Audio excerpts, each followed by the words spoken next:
Welcome to my new video.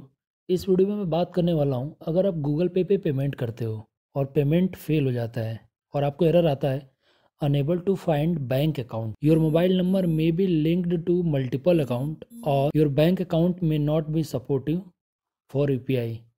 तो अगर आपको ये एरर आता है, इसका सीधा सा मतलब यही है कि जो आपके बैंक में मोबाइल नंबर रजिस्टर्ड है वो मोबाइल नंबर आपके घर में आपकी पत्नी के अकाउंट में भी रजिस्टर्ड है, आपके पिताजी या माताजी के अकाउंट में भी सेम मोबाइल नंबर रजिस्टर्ड है, या आपका मोबाइल नंबर किसी और व्यक्ति के अकाउंट में रजिस्टर्ड है। तो इस केस में क्या होगा कि अगर सेम मोबाइल नंबर मल्टीपल व्यक्तियों के अकाउंट में रजिस्टर्ड है, उस केस में यूपीआई जो है डिसाइड नहीं कर पाता है कि किस बैंक के लिए मैं यूपीआई आईडी बनाऊं। तो इस कंडीशन में ये एरर आता है। तो इसका सॉल्यूशन ये है इस केस में कि आपको पहले ये फाइंड आउट करना है कि आपका मोबाइल नंबर किसी और व्यक्ति के अकाउंट में रजिस्टर तो नहीं है। अगर है तो इस केस में आपको क्या करना होगा, आपको अपने बैंक में जाना होगा, वहाँ पर जाकर आपको अपने बैंक का मोबाइल नंबर चेंज करना होगा और किसी नए मोबाइल नंबर को यूज करना पड़ेगा। फिर आप नए मोबाइल नंबर को रजिस्टर करके आप यूपीआई के थ्रू पेमेंट कर सकते हैं।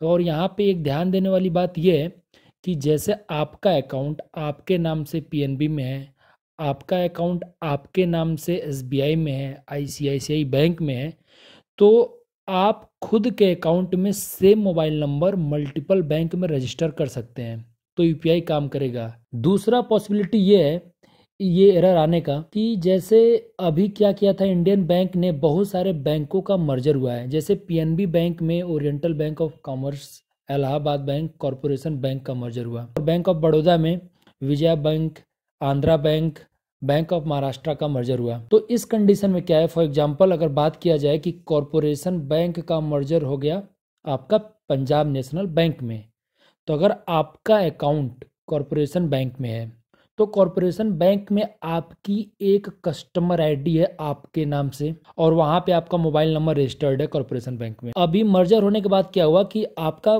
कॉरपोरेशन बैंक का अकाउंट मर्ज होके पंजाब नेशनल बैंक में चला गया। तो पंजाब नेशनल बैंक में जैसे आपका अकाउंट मर्ज हुआ तो वहां भी एक कस्टमर आईडी बन गई। तो आपके नाम से दो कस्टमर आईडी बन गई एक ही बैंक में। एक तो वो बैंक कॉमर्स बैंक में आपकी ऑलरेडी आईडी थी, मर्ज होने के बाद आपका अकाउंट पीएनबी में चला गया तो पीएनबी में भी गलती से एक और नई आईडी बन गई।